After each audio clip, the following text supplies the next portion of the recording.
My generation, the baby boomers, was the biggest in history until the millennials came along.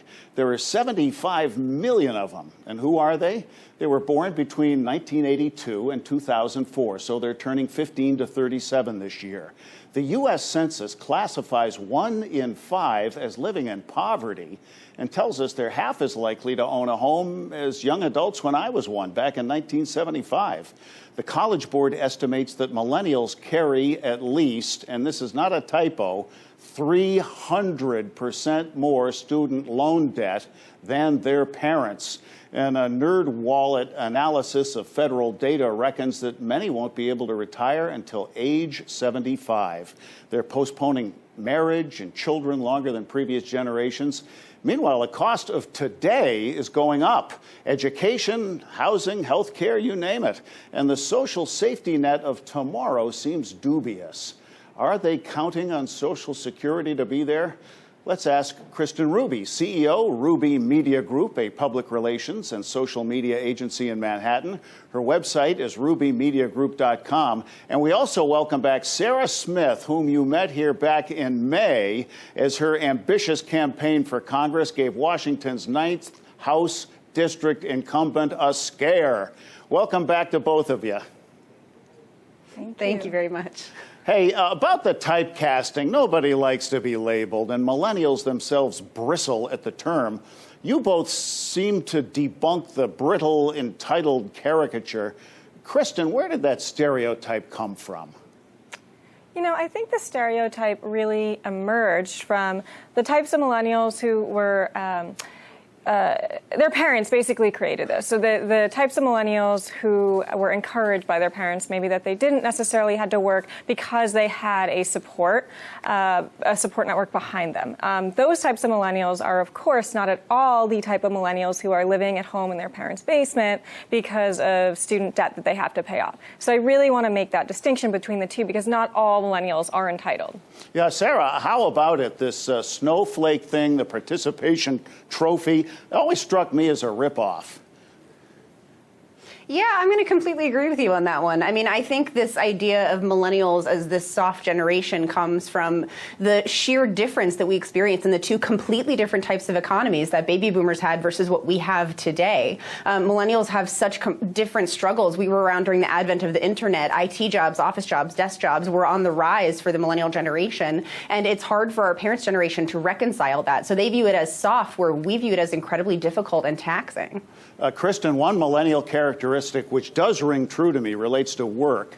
Young adults seem to crave fulfillment rather than that shameless, opulent wealth that Charlie Sheen's character was chasing in the movie Wall Street. And yet millennials' passion for their work sometimes seems misread as disloyalty when employees don't adopt jobs as long-term as my generation did. Your clients include companies who are hiring in this full employment economy. Are they frustrated trying to keep young adults? Listen, I think this is an interesting discussion because it can be very frustrating when you pour a ton of resources into training employees and developing them and leadership skills and everything else, and a ton of money goes into them, and then 2 years later they say, I want to explore my passion and go somewhere else, and P.S. I'm leaving. So yes, that can definitely be a very frustrating experience from the employer's perspective. Unfortunately, it is really the new reality of working with millennials in today's labor force, and so I think what we really have to do is figure out how do we come to terms with that, because people are just not staying anymore. Their retention rate is not the same. And so I think that employees from their perspective, or employers, have to take that into consideration when they're actually bringing them on board. Is it your counsel to those clients that it's just a higher maintenance generation in that regard? Oh, definitely. They are more high maintenance, and they do crave a lot more fulfillment. And, you know, they crave things that I think other people from other generations didn't necessarily crave or expect in a workforce environment. And you also see that even with co-working, or you see that where, you know, they have alcohol in the office now, and they have all of these different things, or ping pong tables, or just it's expected that it's almost an ongoing party, and that is just a very different experience than I think baby boomers ever thought about or thought that they actually had to create for someone. You know, life isn't all an Instagrammable experience, and I think that employers are faced with this challenge now of what do we do? How do we keep these people happy? Sarah, when I saw a recent tweet you posted, it really struck a nerve. You tweeted, looking back at going to school, $20,500 loan is my only option. This would make our payment go from $800 a month to $1,100 a month. For 20 years, I'd be paying this amount for my education. That's $264-some thousand for a total of $85K in loans between two people. Are you going to go for it? And how big a distraction is this hanging over your head? It's an incredibly big distraction. Right now, my husband and I are actually going back and forth about whether or not we're going to be able to afford it. But that's part of the new reality that we live in. I mean, you look at entry-level jobs with Wayfair doing call center work, and they require a bachelor's degree now, which means that we now, for these jobs that were once considered entry-level, have to have higher education in order to obtain them. So if I want to do anything or move anywhere in my career, I have to further my education again. But paying that $264,000 on $85,000 in loans between both my husband and myself, that means that we're paying about 17% in interest. And the way that our loan system is set up, we're paying the interest first. So we're paying that 17% on that full amount first before we even touch the principal, which is a backwards system. If anything, an educated society is a just society. A society that's able to become educated is a society that's able to provide for itself better, that's able to create its own opportunities better, that's able to participate in itself better. Education should be one of our highest priorities in this nation, and access to higher education should be the top priority right now for Congress, especially with the student debt bubble. The cost of college has risen astronomically in the last 20, 30 years. It's risen in the last 10 years.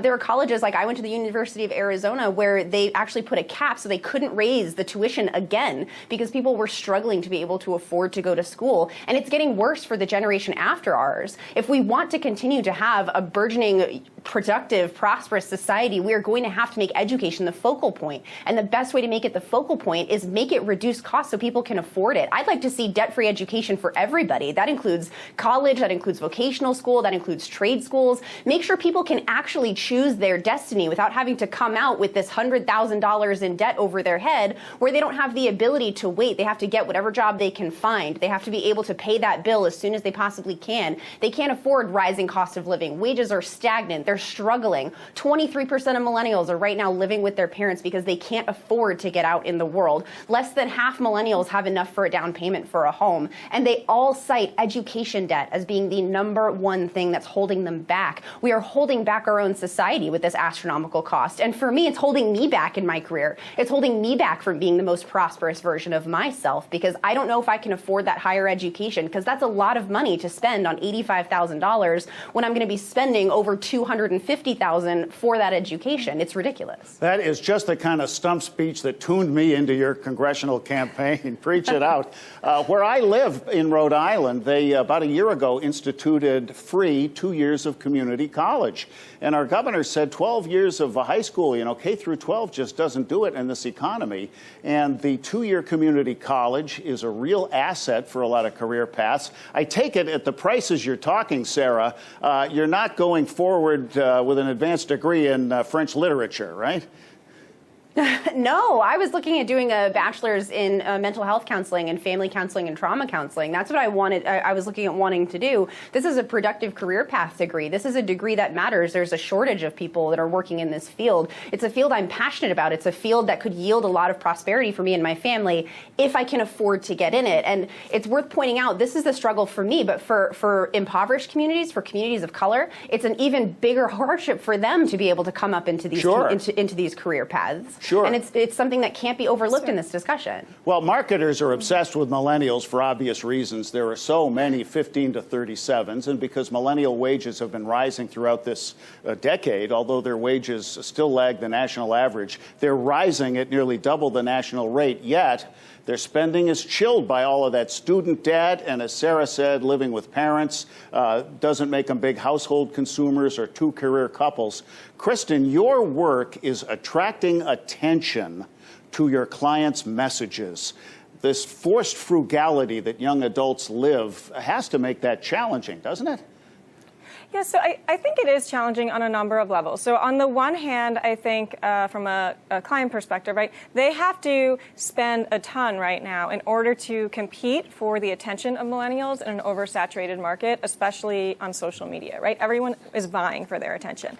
But the problem is what happens when you actually do cut through the clutter and when you do get their attention, right?